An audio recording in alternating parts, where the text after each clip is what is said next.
I'll be able to hang in there. What was the injury? My knee. We are over a month removed from the Super Bowl and more than a week into NFL free agency, and the Green Bay Packers have been uninspiring thus far. Now, I want to first point out that in previous videos, I talked about not having a lot of expectations for this offseason. The Packers were previously over the salary cap, so huge moves were unlikely, but could have been done through a number of different salary cap saving moves, some of which the Packers did do. But as I mentioned in previous videos, I did not expect some big move, and I anticipated that the major offseason acquisitions were going to consist of healthy Micah Parsons, Devontae Wyatt, Zach Tom, Tucker Kraft, and Christian Watson. These are 5 big-time impact players that missed considerable time last season, and if they stay healthy this year, then that would greatly improve the overall talent and quality of the Green Bay Packers. So these are your big-time offseason acquisitions. But we do need to talk about free agency too, because the Packers were able to create quite a bit of cap space and sign some outside free agents. If you want the full breakdown of all salary cap related moves, then check out the first half of my last video, but I will quickly go through some of the bigger ones now. The Packers restructured Xavier McKinney's contract to create over $9 million in cap savings. They also restructured Aaron Banks' contract to free up money too. They traded away Rashawn Gary to give them $11 million more for 2026. They cut Elton Jenkins to free up almost $20 million, and they cut Nate Hobbs with a post-June 1 designation to give them $9 million to use after June 1st. So in short, the Packers were able to create quite a bit of cap space and still had and have the ability to create more via restructures or other releases. And with this new cap space, the Packers have signed 3 outside free agents so far, more than their 2 signings last year. So even after signing these 3 outside free agents, why do I think the Packers offseason has been uninspiring so far? First, they barely addressed the cornerback position. Green Bay went into the 2025 season with one of the worst cornerback rooms in the entire NFL, and guess what? They were bad during the season too. Looking at Keyshawn Nixon, Carrington Valentine, and Nate Hobbs, they were ranked the 41st,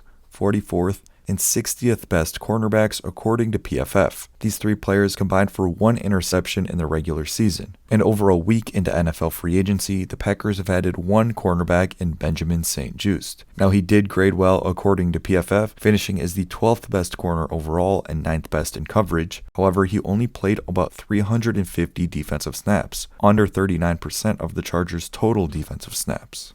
In comparison, Nixon played over 1,000 snaps and Valentine played 780. St-Juste also played almost 300 special team snaps, which was about 2/3 of the Chargers' total snaps for special teams. So sure, he graded well, but he was a part-time player who predominantly played on special teams. I do appreciate them adding competition to the cornerback room, but there just needs to be more. I am still very concerned about this positional group, especially if the Packers want to play more dime under Jonathan Gannon. Dime defense means 6 defensive backs, so McKinney, Williams, and Bullard are 3, but they still need 3 corners. And I'd argue that they do not have a viable starting corner on the roster. Another reason I am not inspired by the Packers offseason is because of their decision-making on the offensive line. This positional group is going to look very similar to that from 2025. Rasheed Walker and Elton Jenkins, who missed about half the season with an injury, are out, but Jordan Morgan, Aaron Banks, Sean Ryan, Anthony Belton, and Zach Tom are all in, some familiar names.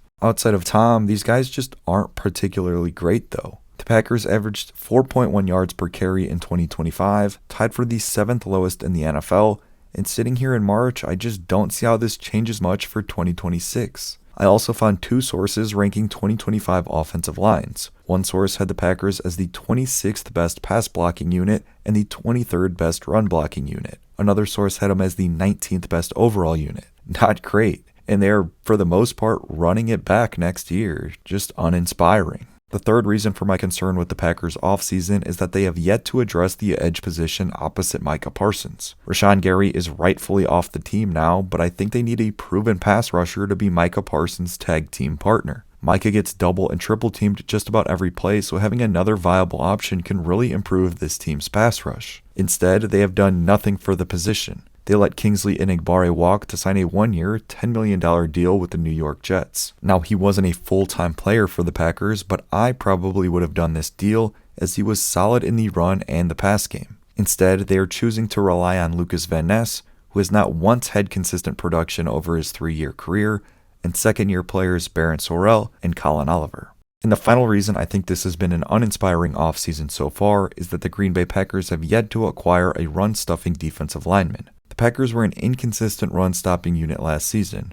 For some stretches and entire games, they were great. However, other times they couldn't get off the field, so a beefy run-stopping defensive tackle is needed. Devontae Wyatt is more of a pass-rushing defensive tackle, and they signed Javon Hargrave, but he's more of a pass rusher too. They need a defensive tackle that is great in the run game, but they don't currently have that. Before ending this video, I want to quickly talk about a few things that the Packers did that I do not have an issue with. Starting with replacing Quay Walker with an older and arguably worse Zaire Franklin. First off, the Packers were never going to pay Quay $14 million a year. They already chose not to by declining his fifth-year option.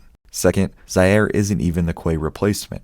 Edgerrin Cooper is. We should see a ton more edge this year, and he should have the green dot too. I also do not mind them letting Romeo Doubs walk. This was pretty much inevitable. The Packers drafted Matthew Golden last year and extended Christian Watson during the season. Matthew Golden's playing time should go way up, and I am excited to see what he can do with more snaps. Lastly, I am fine with them letting Emmanuel Wilson walk. He was a solid running back, but he is far too similar to Josh Jacobs. They need a change of pace back with some speed, but unfortunately they cannot rely on Marshawn Lloyd to be that, so they probably need to add one via free agency or the draft. To wrap up this video, I want to say again that I wasn't expecting a ton this offseason, but signing a couple proven quality starters at positions of need would have made me feel a lot better. Obviously, we still have the draft, but they don't have a first-round pick, though the Packers' recent first-round picks haven't been that great or even played that much their rookie season anyway. I think at full strength, this team can still win the NFC North and probably make an NFC Championship game too, but I am just a bit disappointed with their additions this far.